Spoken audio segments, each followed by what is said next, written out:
Bonjour à tous, dimanche 31 juillet 2016, il est 13h30 et nous sommes ensemble pour près de 20 minutes d'infos à la une de votre journal. Le Polaro a remporté les Jeux Olympiques d'été de TED 2016.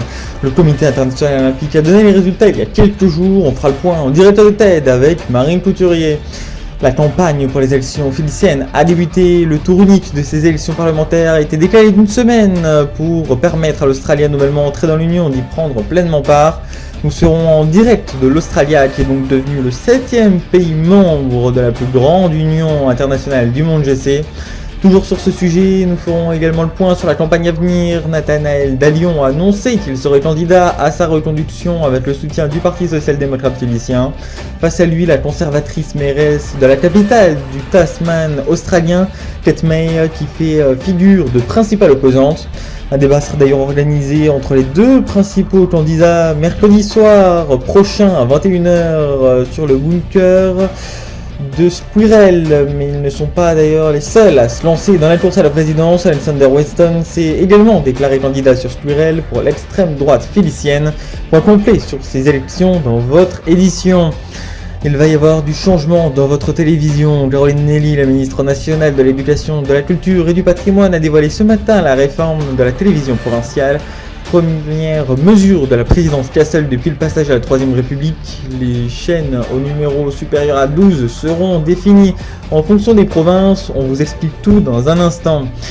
Toujours dans votre télévision, une petite nouvelle fera son apparition au niveau philicien. Philae, la future chaîne publique de l'UP, devrait être lancée en septembre prochain. Quels objectifs pour cette nouvelle chaîne qui remplacera au Polaro Polar 5 en récupérant donc le canal 9 de la télévision nationale polarienne. Et enfin, votre carnet de l'été, on se penche aujourd'hui sur les plats gastronomiques et autres spécialités polariennes. On vous offrira l'appétit en ce début d'après-midi.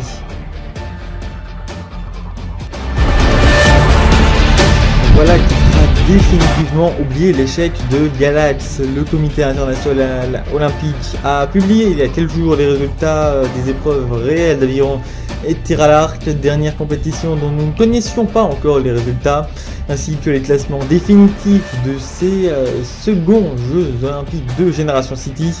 Donc comme vous pouvez le voir, c'est le Polaro qui a remporté le plus de médailles lors de ces Jeux, avec même 10 médailles d'or d'avance sur le second pays, le Sunrise. Pour refermer ce podium, le Queensland, seul pays hors Félicie de ce top 5. Pour en parler, Marine Couturier nous attend du côté de TED, où le calme commence à revenir après 4 semaines d'une intense activité. En effet, bonjour. Une semaine après la cérémonie de clôture, le calme commence à revenir dans la cité mandélicienne. Ici, on est très satisfait de ces jeux qui se seront passés sans incident, alors qu'on se souvient des craintes qui portaient notamment sur la sécurité, bien qu'en très grande partie dissipées par l'envoi de soldats de l'Union philicienne sur place pour sécuriser les sites. Un bilan donc très positif pour la ville, et même plus globalement pour toute la Mandélicie, qui a pu donner une autre image au reste du monde que simplement un pays très pauvre en proie à des changements politiques majeurs. Le résultat semble par contre plus nuancé du côté du CEO, qui aurait certainement espéré une plus grande médiatisation de l'événement, car il est vrai que si des chaînes comme Fox Sports ont complètement cassé leur grille pour se mettre aux couleurs olympiques, comme on a pris l'habitude de dire ici, la plupart des autres n'en auraient pas autant parlé que ce qu'espéraient les organisateurs du comité. La participation des membres peut également apparaître en demi-teinte avec des épreuves clés comme celle d'aviron où, pour reprendre cet exemple, seuls 4 pays ont participé, dont l'Empire carnakien qui a remporté l'or olympique. Malgré tout, ici comme ailleurs, tous semblent s'accorder sur le fait que ces Jeux ont réussi au moins un pari, celui d'unir les GC1 autour d'un événement majeur, et ce pendant des mois.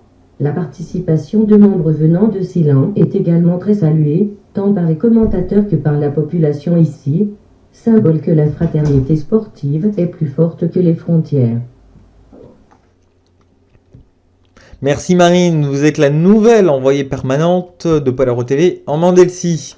Pour refermer cette page olympique, je tiens juste à vous informer que le Maliti vous proposera un numéro hors série dédié aux jeux de TED en partenariat avec Polaro TV. Vous pourrez notamment y retrouver un compte rendu complet, épreuve par épreuve, ainsi que des articles sur tous les sujets qui ont fait l'événement sportif de l'année. disais en titre, les citoyens de l'Union philicienne seront appelés aux urnes, non plus ce dimanche, mais dimanche 7 août prochain. La cause de ce report, l'entrée récente de l'Australia dans l'Union, qui a donc nécessité ce délai supplémentaire.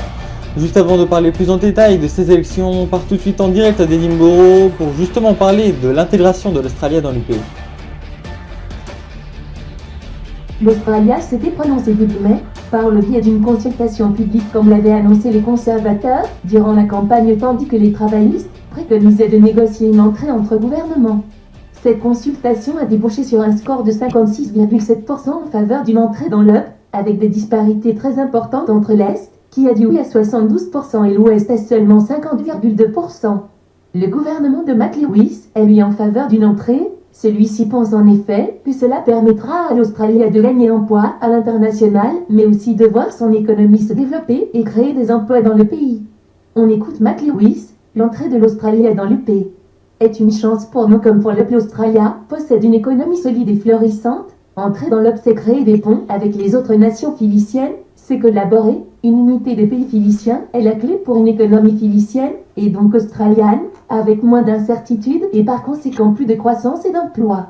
Les programmes et les atouts de l'UP nous permettront d'atteindre une prospérité inégalée dans l'histoire de notre pays, tout en assurant la paix et la promotion de la démocratie et de la liberté dans le monde. Voilà pour les propos du Premier ministre. En tout cas d'ici, nous sommes très attentifs aux élections qui se dérouleront dimanche prochain, notamment parce que ce seront nos premières dans l'Union, mais aussi parce qu'elles seront différentes de celles que l'UP a déjà connues.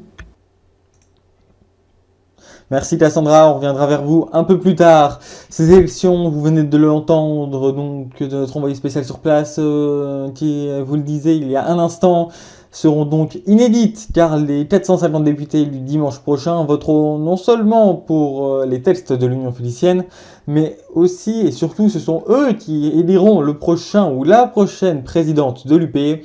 Avant d'en parler, retour sur une année que vient de vivre l'Union sous la présidence d'Allion, première depuis le traité de Galax, dit réforme de juillet. Il y a un peu plus d'un an, les 4 chefs d'État des pays membres de l'Union philicienne, le Sunrise, la Crimée, le Brosselia et le Polaro, décidaient ensemble d'adopter une réforme institutionnelle proposée par un député philicien du Cosmos polarien, un certain Nathanaël Dallion.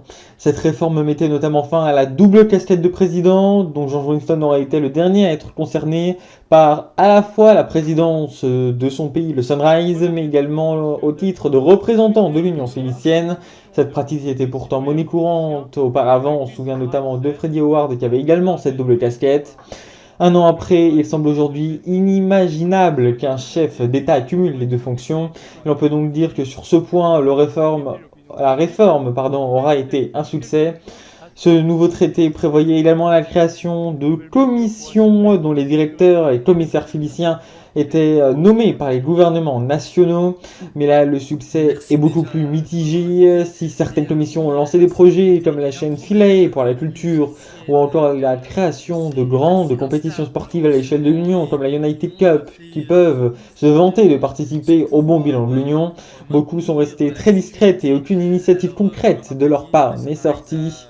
Pour le bilan plus personnel de Nathanaël Dallion, la diplomatie aura été véritablement l'un des fers de lance de sa présidence. Dès septembre 2015, soit à peine 2 mois après son entrée en fonction, il devra faire face à la dissolution de l'Organisation des Nations Nordiques par la République impériale galcitienne. Un coup dur pour les anciens pays membres de cette organisation, mais une victoire sans dire son nom pour l'UP, puisque cette organisation aura été pendant longtemps une de ses grandes rivales sur le continent philicien. Outre cet événement, la Filicie, donc Nathanaël Dallion, a également signé par exemple de nombreux partenariats commerciaux avec la Mandelsi, de très gros contrats pour les compagnies philiciennes dans ce pays en développement notamment. Enfin, Dallion se sera également illustré dans l'élargissement de l'Union avec l'entrée des États-Unis dans le corps ou plus récemment de l'Australia.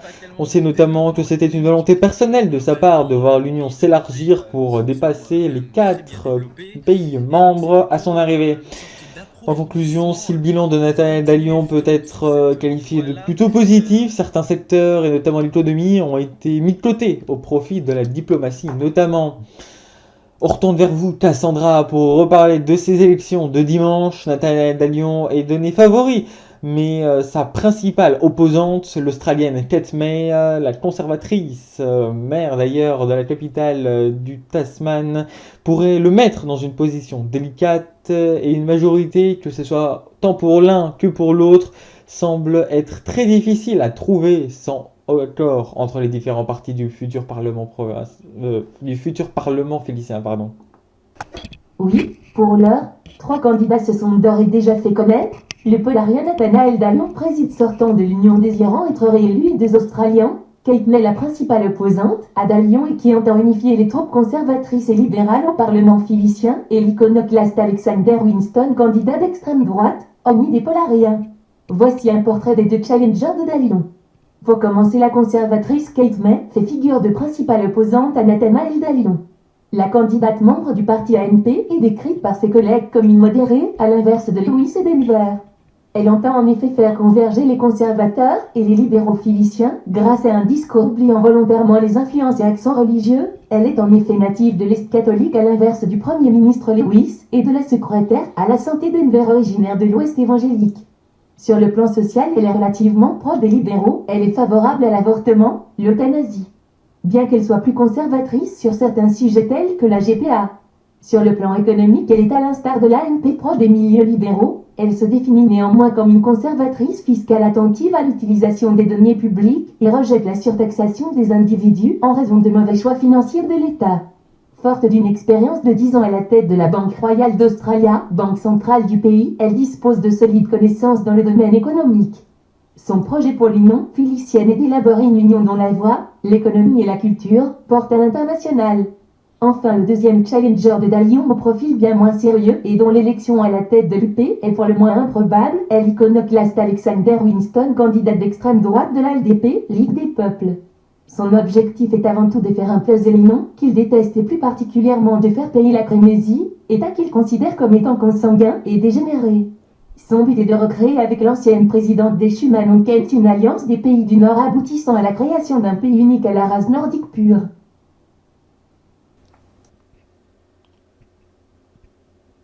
Voilà donc ce point sur les élections féliciennes de dimanche prochain. Nous vous en reparlerons bien sûr ici, sur cette antenne, ou encore sur Polaro TV. La semaine dernière ont été publiés les résultats des 3 nouvelles notations tempérance. Lancées il y a 6 mois, l'Helvénie, le Royaume norrois et Galia avaient dû voir leur notation temporairement arrêtée à cause des différents problèmes techniques du site GC, mais sa remise en fonction il y a quelques semaines a permis aux juges tempérance de reprendre leur travail. L'Helvénie a eu un C- avec un total de 27 sur 60, soit 3 points en dessous de la moyenne. Les juges ont regretté des présentations souvent trop clairsemées et une activité pas forcément optimale pour développer le pays. Cependant, l'ex-IEGC, désormais comité d'économie, a tenu à marquer ses encouragements pour ce jeune pays, ne se laissant aller à aucune fatalité. Galia a elle eu un B+, ce pays plutôt discret de Félicie a eu un 44 sur 60, ce qui est un bon résultat. Les juges ont notamment salué la longévité de l'activité du pays dans le réseau tempérance, notamment grâce aux nombreuses infrastructures que le pays possède. Enfin, le Royaume norrois se verra vraiment faire remarquer dans cette nouvelle vague de notation, notamment parce qu'avec son A et ses 54 points sur les 60 maximum, c'est le pays qui a eu la meilleure note, détrônant ainsi le Polaro et le Brosselga qui étaient jusqu'alors à égalité à la première place avec 50 points. Les juges ont salué l'excellence de la présentation du pays, mais notent toutefois la baisse récente de l'activité internationale de celui-ci. Cette Cour a d'ailleurs tenu à remercier l'ensemble des juges et n'a pas encore annoncé les 3 prochains pays qui seront soumis à ces notations. La première mesure du gouvernement polarien concernera donc votre télévision. Corinne Nelly, la ministre nationale de l'Éducation, de la Culture et du Patrimoine, a dévoilé ce matin la réforme de la télévision provinciale, dit RTVP. Une série de mesures institutionnelles qui doivent, pour le 1er août, soit demain, permettre de décentraliser les chaînes du petit écran suivant les provinces et donc mettre fin au blocage entraîné par le très haut coût d'une diffusion nationale. Ce seront donc désormais directement au niveau provincial que les chaînes de télévision pourront s'implanter, sortant donc de la TMP, Télévision Nationale Polarienne, et ce dès la 13e chaîne.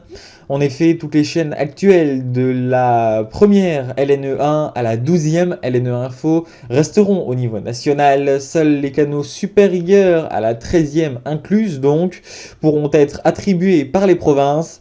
Ces changements sont disponibles donc dès demain et plusieurs provinces ont d'ores et déjà annoncé qu'elles étaient en négociation avec des groupes télévisuels pour implanter de nouvelles offres pour leurs téléspectateurs. Niveau réaction, Andreas Balm, gouverneur libéral des Deux-Plaines et ancien patron du PL, le Parti libéral polarien, dénonce une mauvaise mesure qui va à l'encontre des intérêts des provinces les plus défavorisées et qui va accroître les inégalités entre celles-ci. Le PSD dénonce lui des postures électorales et démagogiques de leurs collègues de droite. On continue dans le domaine de la télévision avec des changements prévus pour la rentrée de septembre prochain. La chaîne publique Polar 5 ne diffusera plus sur les ondes, laissant son canal numéro 9 libre pour accueillir la nouvelle chaîne publique de l'Union Félicienne, Philae. À l'origine, projet de la commission félicienne à la culture, Audrey Baron, la commissaire en charge du dossier, parle d'une antenne qui a comme ambition d'être le reflet de la diversité de la Félicie. Pour ce faire, la chaîne disposera d'une version par pays, notamment pour permettre de suivre les langues nationales, même si la commissaire insiste sur le fait que l'aspect linguistique ne sera pas mis de côté et qu'au contraire, Philae doit être un, je cite, outil de langue et d'ouverture. C'est également sur cette chaîne que pourront être diffusés les grands événements de l'UP comme les finales sportives du 8 mai par exemple. Cette nouvelle chaîne dont le slogan est « Ouvrez-vous de nouveaux horizons » verra ses équipes formées par des journalistes venant des différents pays de l'Union. La très grande majorité viendront des groupes publics d'audiovisuels nationaux, mais pour certains pays comme pour l'Australie qui n'en possèdent pas, des recrutements extérieurs auront lieu au risque de faire gonfler le budget final. Pour le moment, si le financement par l'Union Félicienne est confirmé, aucune indication n'a été donnée pour le coût total de ce projet, assez salué par ailleurs dans le monde GC. C'est presque la fin de notre JT, on passe tout de suite au dernier de l'été.